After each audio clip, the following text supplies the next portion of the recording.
Bom dia, Engenheiro João, bem-vindo às conversas da Agro Global.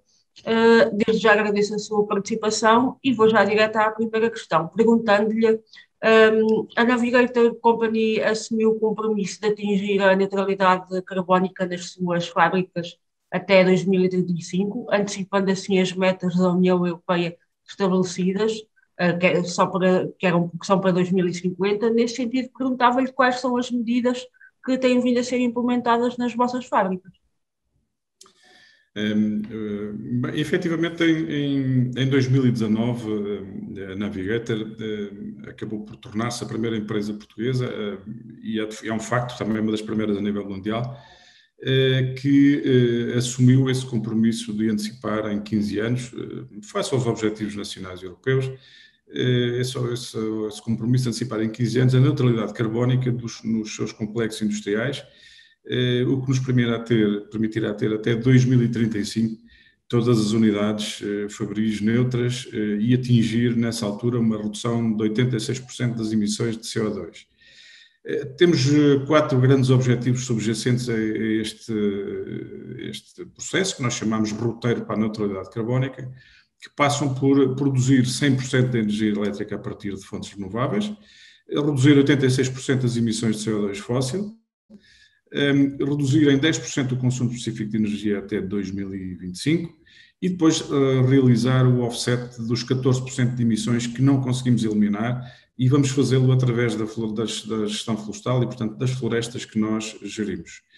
Portanto, a gestão florestal é, de facto, acaba por ser um pilar fundamental para esta estratégia de redução das emissões, uma vez que uma das características das florestas de produção é a sua capacidade de captura e de sequestro de carbono. Sendo uma espécie de crescimento rápido, com uma grande eficiência fotossintética, o eucalipto destaca-se pela sua capacidade de capturar carbono com valores de fixação muito superiores às espécies autóctones, só a título de exemplo, mais 7 vezes do que o sobreiro, ou quase mais 3 vezes do que o pinheiro bravo, e portanto é uma espécie que porque cresce rapidamente, também sequestra rapidamente e absorve rapidamente CO2. Depois, a floresta que gerimos tem um estoque equivalente já por si só a 6,1 milhões de toneladas de CO2, incluindo o carbono que não está no solo, e também é um facto que os produtos papeleiros que produzimos a partir destas fibras e destas madeiras, também eles são uma fonte de fixação de carbono, em muitos casos, até ao fim da vida. É no equilíbrio, achamos nós, entre as florestas naturais e as plantadas, que apostando nas espécies de rotação curta, achamos que pode estar uma das chaves fundamentais para também assegurar ao nível do planeta este papel de sequestro de CO2, ao mesmo tempo que se potencia o papel da biodiversidade de florestas naturais, usando-as também como armazenamento de carbono e reconhecendo o papel substitutivo dos produtos madeireiros, que são oriundos das florestas plantáveis e que são sustentáveis como consumidores de carbono. Portanto, nós temos em curso vários investimentos na neutralidade carbónica. Um dos grandes exemplos, concluímos recentemente, foi uma nova caldeira de biomassa na Figueira da Foz, foi inaugurada em 2020 e que fez com que 100% da energia utilizada nesta nossa unidade industrial da Figueira da Foz tenha passado a ser de fontes renováveis. Portanto, isso representa igualmente, só por si, uma 32% de redução de emissões em todo o nosso universo Navigator. Muito bem. Perguntava-lhe agora, em março deste ano lançaram uma nova geração de papel com sabão incorporado, papel tixu com sabão incorporado. Pedi-lhe para falar um pouco desta linha e também se têm previsto o lançamento de novos produtos e quais serão as grandes tendências que vão marcar o lançamento de produtos nos próximos anos. Muito bem. Este papel é um papel tixu, portanto um papel de uso doméstico ou de uso sanitário, e neste caso é um papel de uso doméstico que incorpora sabão. É da marca Amos, que é a marca que nós produzimos no grupo. É o exemplo do que se pretende atingir com uma nova geração de papel tixu, com valor incorporado e, portanto, com uma perspectiva de diferenciação positiva, portanto, que nos permite uma valorização maior dos produtos. Isto visa atingir, visamos com isto atingir um mercado de produtos multiuso, que garantem uma limpeza rápida e segura, portanto, simplifica o dia-a-dia nas famílias e dos cidadãos, e ao mesmo tempo queremos que seja também uma solução muito mais higiênica, evitando também aqui, através desta tecnologia, a acumulação de germes e de bactérias. Portanto, tudo isto é feito incorporando uma tecnologia inovadora, que é chamada Aquactive, que basicamente é acabar por ter uma possibilidade de formar um sabão, uma espuma de sabão, em contacto, desde que o papel esteja em contacto com a água, e isso foi também dermatologicamente testado, com sabão produzido à base de aditivos de origem natural e feito com fibra virgem certificada pelo FSC. Portanto, isto é um exemplo de um produto com origem no papel, que é sustentável, que é biodegradável, que é ambientalmente responsável, que é obtido a partir de um recurso natural renovável, que é plantado e cuidado especificamente para este fim, e que substitui, muito importante, substitui outros produtos não recicláveis ou reaproveitáveis e, portanto, reduzindo a produção de resíduos e a poluição ambiental inerente a esses resíduos. No futuro, achamos que a bioeconomia tem aqui terá um papel fundamental e já hoje está a sentir cada vez mais essa importância da bioeconomia. E os produtos e as matérias-primas da indústria da pasta e do papel serão substitutos ecológicos, pela via bioquímica, bem entendido, serão substitutos ecológicos dos produtos com base no petróleo, obtidos pela via petroquímica, aquilo que chamamos recorrentemente de alternativa ao plástico. Por exemplo, os sacos de papel que já hoje produzimos na Navigator contribuem para o combate ao plástico de uso único, para a redução de derivados de petróleo que importamos, naturalmente, e isto que fazemos com o papel é com o recurso nacional, e a redução do impacto ambiental negativo associado ao plástico. Mas a nossa aposta até vai mais longe, e o investimento nas tecnologias certas é meio caminho andado para impulsionar uma economia que queremos circular, que seja ancorada na inovação e na investigação e desenvolvimento, e por isso este modelo defende que os resíduos devam ser convertidos em subprodutos, promovendo a reutilização, recuperação e reciclagem. Nós, para isto, usamos o nosso Instituto de Investigação Florestal e Industrial, que é o RAIZ, que lá trabalhamos no sentido de procurar investigar novos materiais e novas aplicações, tanto com novas soluções para a madeira e as suas fibras, como com recurso a subprodutos do processo de produção de pasta e papel. E os caminhos de investigação do RAIZ, seja por iniciativa exclusiva do RAIZ ou em parcerias que desenvolvemos com vários outros parceiros, em particular universidades, estes caminhos de investigação passam também pelos biocombustíveis, pelos biocompósitos, portanto são novos produtos que são feitos a partir dos produtos que retiramos da árvore, não apenas a fibra, não apenas a celulose, e até aditivos alimentares que estamos em vias de obter. E, portanto, é esta a nossa aposta e por isso acreditamos que o futuro da bioeconomia e, portanto, de produtos de nova geração feitos a partir das árvores são o futuro da sociedade. Muito bem. A Navigator está, de facto, empenhada na sustentabilidade ambiental. Passava agora para as questões mais políticas e perguntava-lhe o que é que pensa a Navigator Company da nova estratégia florestal europeia para 2030. Bem, a nova estratégia florestal é uma peça importante da arquitetura da Comissão Europeia na concretização do chamado Pacto Ecológico Europeu. Há um consenso, diria, sobre a necessidade de haver uma nova estratégia, de promover uma bioeconomia circular, promover a sustentabilidade das florestas europeias, isto visando atingir a meta da neutralidade climática em 2050. Mas, no nosso entender, achamos que deveria haver um bocadinho mais de coerência entre as diferentes políticas que abordam e impactam as florestas. Achamos que esta estratégia centra-se muito na função de consumidor das florestas e não contempla, por isso, uma contribuição holística que os produtos à base da madeira podem trazer para uma economia mais verde e circular, equilibrando funções de conservação e de proteção com funções de produção. As florestas europeias e a indústria de base florestal fornecem soluções integradas para o desafio climático global em grande escala, e já hoje o fazem. E, portanto, achamos que há muito potencial que permanece inexplorado com esta estratégia florestal que está a ser proposta. Outra das iniciativas propostas pela União Europeia é plantar 3 mil milhões de árvores adicionalmente. Pois não deixamos de estar de acordo, pois são necessárias mais florestas na Europa, mas achamos que não basta proteger as nossas florestas apenas com a plantação de árvores ou converter as florestas em áreas de restauração da natureza, porque isso não vai chegar para contribuir a esses objetivos climáticos. Não temos área suficiente, nem isso é possível só por essa via. Nós estamos disponíveis para contribuir para esta iniciativa de mais floresta, através de um crescimento sustentável das florestas a longo prazo. Acreditamos que faz sentido fazê-lo, sem dúvida, mas as florestas precisam de ser mais cuidadas e mais geridas, ao invés de verem o seu uso limitado. Em vez disso, esta estratégia foca-se numa abordagem que limita o potencial da floresta e da indústria de base florestal.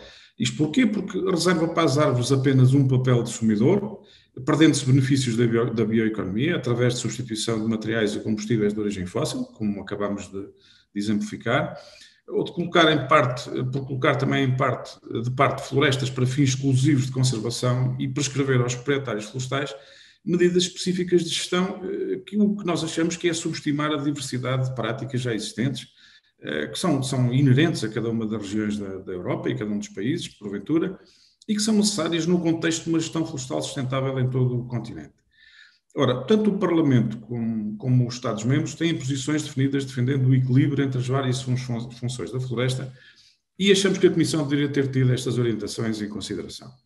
Por outro lado, há Estados-membros que já assinalaram a importância de respeitar a diversidade das práticas da gestão florestal sustentável, por exemplo, e por oposição, uma abordagem de gestão florestal prescritiva, que achamos que pode acarretar até aumento de calamidades e perda de oportunidade de adaptar as nossas florestas às mudanças climáticas, de acordo com diferentes circunstâncias que haja localmente. Portanto, achamos que as mudanças climáticas e a biodiversidade exigem que administremos mais e melhor. E, por último, achamos que esta estratégia deveria ser uma oportunidade para ajustar a abordagem baseada no risco, demonstrando que a madeira provém de florestas geridas, que são geridas de forma sustentável, de forma responsável, e esta estreita cooperação com os Estados-membros. Portanto, mas, naturalmente, que estamos, obviamente, disponíveis para contribuir em todos os aspectos desta frente.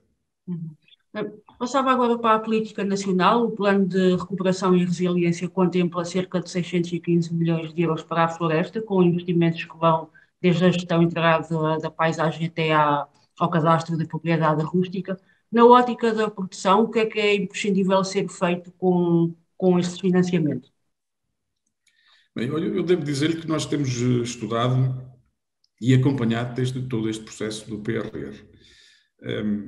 A nosso ver, existindo seguramente oportunidades de desenvolvimento do setor, desde que se consiga uma articulação entre todos os atores, achamos é que nem todos os seus desafios são endereçados. A nosso ver, seria importante assegurar respostas para alguns desafios que vou dar exemplos. Achamos que o primeiro era a necessidade de nós termos uma situação de referência que nos desse alguma estabilidade legislativa, o que nós chamamos aqui de necessidade de termos um pacto de estabilidade legislativa que promovesse apenas alterações pontuais na sequência da discussão de projetos e linhas de trabalho estudadas e discutidas com os agentes do setor. Portanto, o setor já manifestou que está disponível para contribuir para esta normalização da produção legislativa, colocando a lei ao serviço da execução da política. Mas, infelizmente, não é isto que tem acontecido. Em segundo lugar, achamos que Portugal precisa de mais e melhor floresta. Aliás, ligando à questão anterior, a Europa toda precisa de mais floresta e de melhor floresta, como se viu. Porque isso representará mais carbono retido e representará mais biodiversidade e maior geração de valor. As florestas, a florestação de áreas que não são florestadas, não têm hoje floresta, e que são muitas das vezes uma causa gravíssima de incêndios, que são áreas de forte propagação e mais rápida propagação de incêndio, nós achamos que estas áreas poderiam vir a ser florestadas com espécies de produção, desde que se adotasse uma lógica de por cada hectare de floresta de produção instalada, teria que ser instalado 1 hectare de espécies autóctones de conservação e que seria obrigatoriamente também mantida e gerida por esta via. Este regime deveria também vigorar complementarmente ao regime de trocas, que está previsto na legislação, mas que ainda não foi regulamentado, e aí poderia o promotor optar por um regime de perda de área, como é o caso do que está estabelecido, em particular da área do eucalipto, trocando área, mas com perda de área, ou então optar por um regime mais ambicioso em que achamos que o país também ganhava, ou seja, plantar-se-ia 1 hectare de área nova com a obrigação de plantar 1 hectare adicional de área de conservação. Por aqui, promover-se-ia o crescimento da área florestal nacional, nomeadamente a de conservação, de forma simbiótica com a de produção, e seria isto feito de forma responsável e sustentável, permitindo um equilíbrio natural entre espécies, e isto sendo feito com o envolvimento direto do setor privado. Em terceiro lugar, nós temos de facto um desafio de disponibilidade de matéria-prima. Achamos que com o PRR existe uma oportunidade para o desenvolvimento de políticas que fomentem a gestão agrupada de áreas, nomeadamente políticas de apoio à gestão agrupada de áreas, o que normalmente até podemos chamar condomínio florestal, e isso potencia a produtividade, potencia aumentos de escala, mais riqueza e coesão territorial, permite envolver vários parceiros, transformar territórios abandonados em áreas florestais equilibradas, com produção, com conservação, tudo isto feito de forma sustentável, ao mesmo tempo que se reduz o risco ao investidor e se aumenta a segurança das populações. A indústria, como já o manifestou, também está disponível para colaborar neste esforço de transformação da paisagem, achamos que é necessário, sendo esta uma excelente oportunidade de parceria pública em regime de co-criação ou cofinanciamento. Há um quarto desafio que passa pelo reforço dos atores do setor florestal, ou seja, nada disto se faz, ou seja, nós não poderemos ter mais floresta e melhor floresta se não tivermos bons atores capazes, enérgicos no setor florestal, e para isso é necessário apoiar prestadores de serviços e as organizações de produtores florestais. Nós estamos a falar, por exemplo, do desenvolvimento de uma linha de financiamento para reequipamento das empresas do setor florestal, as que desenvolvem atividades de silvicultura, associando isto planos de formação que reforcem competências, que traga novos colaboradores para o setor, e é hoje um problema gravíssimo no setor primário em geral e na floresta também, que é a falta de mão de obra e em particular falta de mão de obra qualificada, porque fazendo isto permitir-nos-ia ter agentes capacitados, e isto promoveria também um salto significativo de qualidade, de eficiência e de valor ambiental. Este reforço de competências tem que ser estendido também às organizações de produtores florestais, porque precisam de técnicos, precisam de ser financiadas de forma sustentável, até poderem garantir elas próprias essa sustentabilidade a prazo, e só assim, bem entendido, podem concretizar a sua missão. Em ambas as frentes, a indústria está disponível, mais uma vez, para colaborar, seja com formadores, seja com campos de ensaios, seja para contratação desses meios, enfim, estamos disponíveis. Um quinto desafio tem a ver com a redução do déficit de produção florestal e com a aposta nestas parcerias público-privadas virtuosas. O potencial da produção da área de eucalipto em Portugal está muito subaproveitado. Sabemos que com a introdução de uma boa gestão, com práticas cada vez mais modernizadas, com uma silvicultura cada vez mais precisa, com melhores plantas, é possível aumentar a produtividade média das plantações, portanto, ter mais rendimento por hectare com o mesmo esforço e com isto aumentar o rendimento dos proprietários. A falta de eficiência torna a nossa madeira na Península Ibérica, não é só um problema de Portugal, mas esta falta de eficiência torna a madeira da Península Ibérica a mais cara do mundo, e portanto nós temos uma indústria que tem de facto um problema de escassez de matéria-prima e por outro lado tem matéria-prima já de si mais cara. Nós, se mantivermos um exercício muito simples só de demonstração, se mantivermos a área produtiva, com melhoria de produtividade, nós podemos passar a disponibilidade anual de 8 milhões para 10 milhões de metros cúbicos. Portanto, isto supriria uma grande parte das necessidades de importação de toda a indústria, ao mesmo tempo que poderia criar ainda mais oportunidades. Queria só encerrar esta questão dos desafios, que também achamos que devia ser focada e apoiada no PRR, tem a ver com o fomento da recolha e processamento de biomassa florestal, bem entendido. Nós temos um grande déficit estratégico. A recolha e tratamento de sobrantes florestais é importante e benéfica para o país.